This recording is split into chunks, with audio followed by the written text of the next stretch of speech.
Oke guys, welcome back to Crypto Indonesia bersama gue Toshi, di mana kita akan membahas segala sesuatu yang berhubungan dengan cryptocurrencies dan blockchain.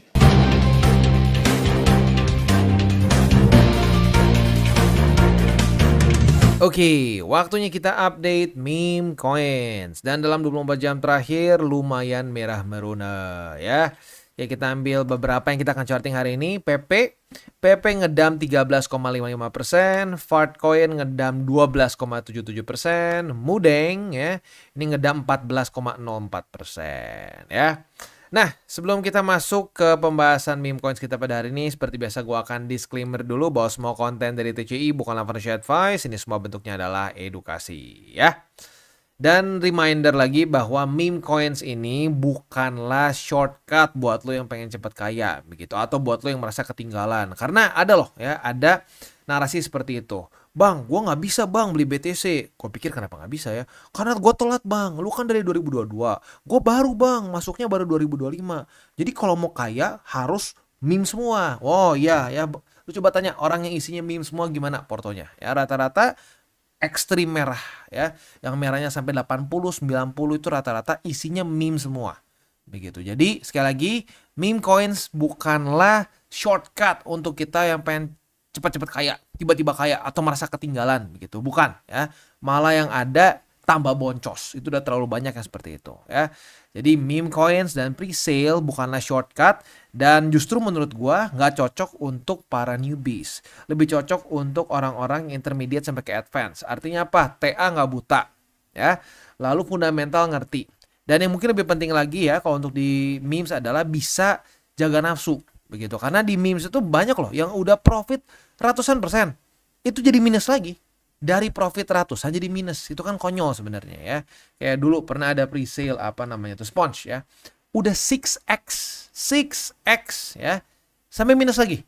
Begitu. Kenapa? Karena ya gitu, keluar hawa nafsunya ya. Wah, baru 6 kali nih, pengennya 10 kali, pengennya 100 kali. Nah, kalau udah kayak gitu berantakan. Ya justru lebih cocok untuk orang-orang yang sudah actually profit di market. Jadi resikonya basically zero gitu ya. Dan itu pun jangan semua dimasukin lagi dari hasil profit. Kalau gua pribadi maksimum untuk meme coins itu, atau ya sebenarnya bukan cuma memes ya, tapi alokasi porto kita yang high risk gitu ya, termasuk memes, itu hanya maksimum di 10% gitu ya. Dan pre-sale kalau bisa lebih kecil gitu. Kalau gua sih sekarang turun ya, sebelumnya kan sekitar nyaris 5, sekarang malah 3 kurang sedikit ya, 3%-an kurang sedikit begitu. Jadi sekali lagi ya, ini bukanlah tempat kita untuk pengen cepat-cepat kaya begitu, yang ada malah ancur-ancuran gitu ya. Oke, sebelum kita mulai ya, ada sedikit pesan dari Sato. Ya, Sato bilang, ayo bantu di like dong ya. Ini views cukup banyak ya, thank you. Sekitar 4.700-an ya. Tapi likes kata Sato cuma 300-an ya. Jadi buat lo yang pengen bantu TCI dengan paling gampang, ya lo bisa like aja videonya. Like video, share ke teman-teman lo gitu ya. Karena ya itu nggak even take a second ya. Cuma tinggal play, klik, like doang. Gitu. Apalagi kalau buat lo yang merasakan manfaatnya ya. Oke, langsung aja kita charting pertama PP ya. Untuk PP kita bisa di sini, dia di tanggal 29 Mei ke reject oleh 0,001446 ya, lalu jebol EMA 20 dan kemarin EMA 200 ya. Ya inilah ya meme coins, kita jangan cuma berharap begininya doang. Wah, ngepam 34%, asik. Ngepam 13%, harus siap juga dengan damnya yang lumayan. Begitu ya. Nah, untuk PP sendiri kita bisa lihat di sini ya. Baru hari ini terjadi retest pertama di angka 0,001144. Berarti masih belum ada SATA futures ya. Kita lihat besok. Kalau besok pagi jam 7, daily close dari PP di atas dari 0,001144. Nah, kita ada potensi bisa buka posisi long ya. Tapi ya kita lihat besok ya, di atas nggak? Kalau di atas berarti ada setup. Target TP-nya boleh di EMA 200, atau kalau mau lebih konservatif boleh juga di sini. Ini gue lupa update nih. Nah ya, ini struktur support di angka 0,001214. Itu bisa juga dipakai sebagai target TP kita yang lebih konservatif ya. Next, untuk spot ya udah kena di sini ya, 0,001144, lalu EMA 50 dan juga cukup jauh di bawah ya. Wah, ya apa, masih ada beberapa struktur lagi sih. Cuman ya itu aja deh ya, karena masih cukup jauh, jadi itu aja dulu yang kita bahas ya. Next kita masuk ke Fartcoin. Untuk Fartcoin kita bisa di sini eh di sini sebenarnya kalau lu buka posisi long dan tutup di jam penting seharusnya aman ya. Nah, tapi buat lu yang agresif berarti cut loss begitu ya. Karena kan di tanggal 29 kemarin kan ada data penting ya. Nah, buat lu yang tutup di jam-jam penting sih in theory aman ya. Coba kita cek. Jam-jam penting kan setengah 8-an gitu biasa ya. Sebentar. Nah, daerah sini ya setengah 8-an. Ya, cenderung oke lah tuh. Cenderung oke, cenderung masih profit. Ya, jadi makanya lagi-lagi konservatif, ya lebih jarang kena cut loss in theory seperti itu ya.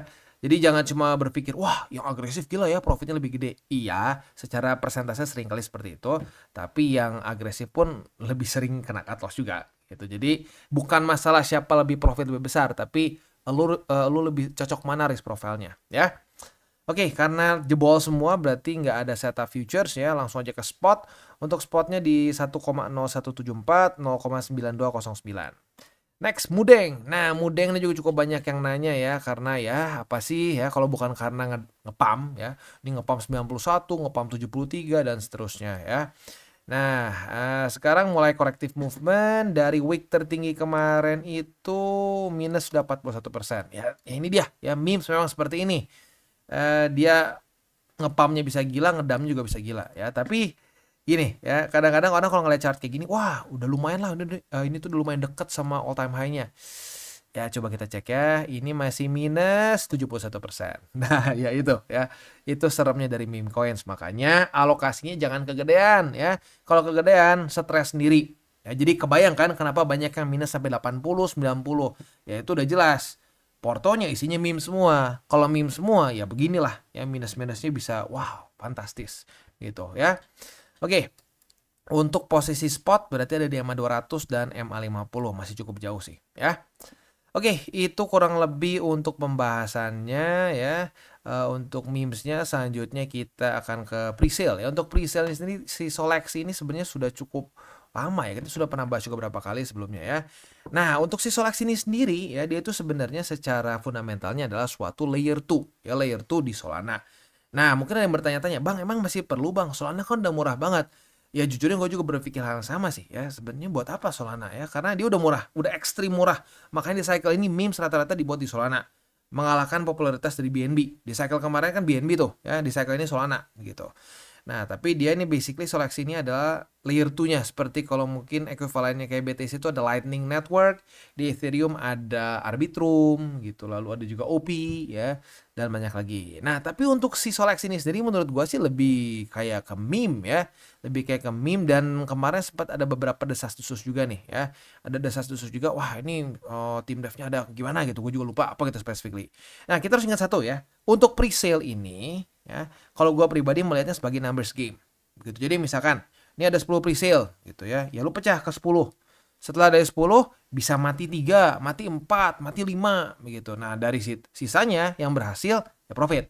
Nah, kalau gue dengan cara seperti itu sih masih profitable ya. Nah, cara yang menurut gue nggak cocok tuh apa? Wah, ini ada satu pre-sale nih. Udah kita all in, sekalinya ngepam kita langsung kaya. Ya, kalau ngepam. Kalau ternyata hancur gimana? Karena pada faktanya pre-sale ini banyak sekali loh ya, banyak sekali juga yang nggak berhasil gitu ya. Ada yang udah sampai berhasil listing, ternyata udah sampai listing momentumnya kurang kuat, ngedam ada ya. Ada yang tim devnya nakal, ada. Jadi banyak sekali ya. Jadi kalau menurut gua pre-sale ini satu ya, nggak cocok untuk newbies, udah pasti itu. Meme coin saja menurut gua udah nggak cocok buat newbies ya, apalagi pre-sale. Karena resikonya signifikan lebih besar lagi dibandingkan memes ya. Nah, jadi lebih cocok untuk orang yang memang sudah ya tahu cara bermainnya begitu, yaitu dengan numbers game ya. Jadi ya, yang kayak gue tadi bilang ya, misalkan lu dari 10 presale ya jangan kaget kalau 3 mati, 2 mati begitu ya. Mati itu maksudnya apa ya, udah aja nggak jelas kemana begitu, dan memang faktanya seperti itu ya. Tapi sekali lagi dengan cara ya di playnya as a numbers game, ya udah dari 10 misalkan mati 3 ya udah menang 7 ya, 7-3 itu masih oke, masih bisa lanjut begitu ya. Nah, jadi jangan sampai berpikir dari satu presale bisa tiba-tiba kaya. Itu mimpi di siang bolong gitu ya. Ya udah sih, sisanya begitu aja. Dan kalau menurut gua walaupun ini ada embel-embelnya layer 2, tapi menurut gua sih udah ini lebih ke meme saja begitu. Dan lu bisa lihat juga di sini di advertise-nya juga as a meme menurut gua gitu ya. So, itu sih kurang lebihnya ya untuk presale ya. Dan apa namanya, gua akan ingatkan lagi juga untuk presale ini memang saat lu beli itu nggak akan langsung keluar di wallet biasanya ya. Saat dia sudah mau listing baru nanti akan dikeluarkan di wallet lu begitu. Dan ya makanya kenapa itu gue bilang kurang cocok untuk newbies juga karena ya lu harus bisa nanti kirim ke DEX yang dia listing misalkan atau ke CEX yang dia listing, setelah itu lu jual. Nah, kalau lu teknisnya nggak terlalu bisa ya kehilangan momentum begitu. Jadi makanya sekali lagi gue bilang untuk presale terutama ya, ini bahkan intermediate pun kurang cocok lah menurut gue. Orang-orang yang main presale tuh lebih cocoknya orang-orang yang sudah hatam lah gitu, hatam dengan ya apa namanya DeFi gitu, karena lu akan banyak menggunakan wallet dan seterusnya gitu. Untuk para newbies jangan, ya intermediate pun kalau tidak nyaman ya jangan begitu. Jadi sekali lagi ya memang harus siap dengan resikonya cenderung tinggi begitu ya. Ya tapi sekalinya ini juga lumayan sih ya. Ya kayak ada beberapa gitu yang ada sampai 6x, 4x gitu lumayan sering begitu. Tapi ya kalau gua alokasinya kecil begitu. Ya alokasinya kecil-kecil aja. Presale tuh sekarang gua sekitar mungkin kurang dari 3% ya, karena kemarin kan sempat semasa BTC boom terus. Nah, udah tuh ya persentase presale makin kecil ya. Ya jadi ya gitu aja sih alokasinya ya. Jadi sebenarnya apapun jenisnya kita bisa saja aman kok ya, selama kita bisa jaga resikonya dengan alokasi. Semakin beresiko makin dikecilin, jangan digedein. Lu perhatiin deh, lu perhatiin semua orang yang hancur di market itu terjadi karena alokasinya berlebihan di aset yang terlalu beresiko begitu, yang sampai aduh minus 70-80 tuh rata-rata kebanyakan memes dan kebanyakan alts yang terlalu spekulatif gitu, yang market capnya kecil, nggak jelas utility-nya apa, dan ya begitu-begitulah ya. Jadi ya baik lagi, bisa kok profit dari meme coins, bisa dari presale juga bisa ya, tapi harus siap juga dengan resikonya begitu ya. Dan untuk meme coins pentingnya kita TP begitu ya. Bahkan kalau memes gue sarankan lu lebih apa mungkin ya, lebih ketat lagi lah SOP-nya begitu ya, lebih konservatif lagi berpikirnya, karena ya lu lihat sekalinya ada bersin dari BTC ini minusnya bisa sampai 80 ya. Ini 80% bukan dalam keadaan bear market 2022 loh ya. Bandingkan sama BTC. BTC ya waktu dia di sini ya, bear market sini, itu aja nggak sampai 80 seingat gua. Coba kita cek. Tuh, cuma sampai 77. Jadi bear market 2022-nya BTC itu kalah minus dibandingkan PP yang cuma dalam masa-masa corrective movement tarif begitu. Nah, ini yang kadang-kadang orang suka tutup mata pura-pura nggak mau denger. Wah, pokoknya meme coins yang bikin cepet kaya. Ya benar, kalau lu dapat di bawah benar bisa ya, luar biasa. Tapi siap nggak kalau lu kena di pucuk, minusnya juga bisa sampai ke akar gitu ya. Dan ya banyak sekali lah ceritanya orang yang beli di pucuk, ujung-ujung waktu sampai sini di cut loss begitu ya. Jadi biar nggak stres, sekali lagi alokasi jangan kegedean gitu ya. Wah bang, lu kan dulu beli di awal-awal nih bang ya, di zaman waktu masih bawah-bawah banget bang, terus gimana berapa persen ya? Ya ribuan persen. Tetapi ya alokasinya juga yang gue bilang tadi kan, memes berapa, nggak gede-gede amat begitu. Nah itu cara untuk ngebikin balance-nya ya. Ingat, the name of the game itu risk management. Kalau lu nggak bisa manage resiko, ya jangan kaget hancur lagi gitu ya. Oke, itu kurang lebih untuk update memes kita pada hari ini. Sekali lagi ya, ini pesan dari Sato ya. Buat yang nonton boleh juga di like, dibantu ya. Ini cara paling mudah untuk membantu TCI ya. Kalau nge-share mungkin kan ya lu masih kayak aduh harus nge-share dulu ke teman tuh gimana, cari dulu siapa yang tertarik. Ini lu tinggal buka, saat lu dengerin lu merasa terbantu bisa tinggal like, as easy as that. Begitu ya. Oke, kita tutup seperti biasa dengan 3 golden rules. Jangan pakai uang panas, jangan over leverage, berpikirlah jangka panjang, dan selamat bertuai. Ingat, apa yang lo tabur kan lo tuai, jadi taburlah sebanyak mungkin hal baik. Dan buat kalian yang belum nonton DCWT atau Daily Charting with Toshi, bisa klik di sini, di mana kita akan daily chart your favorite cryptocurrencies. Dan buat lo yang belum mengerti juga mungkin mengenai chart, candles, dan hal-hal lain, bisa juga klik di sini, ada tutorials with Toshi. Dan buat lo yang pengen mendukung TCI, salah satunya bisa menggunakan link referral di bawah. Dan jangan lupa juga untuk join Telegram group, di mana kita bisa ngobrol-ngobrol santai mengenai dunia cryptocurrency secara 2 arah. So jangan lupa untuk like, subscribe, click the bell icon, and see you on the next video.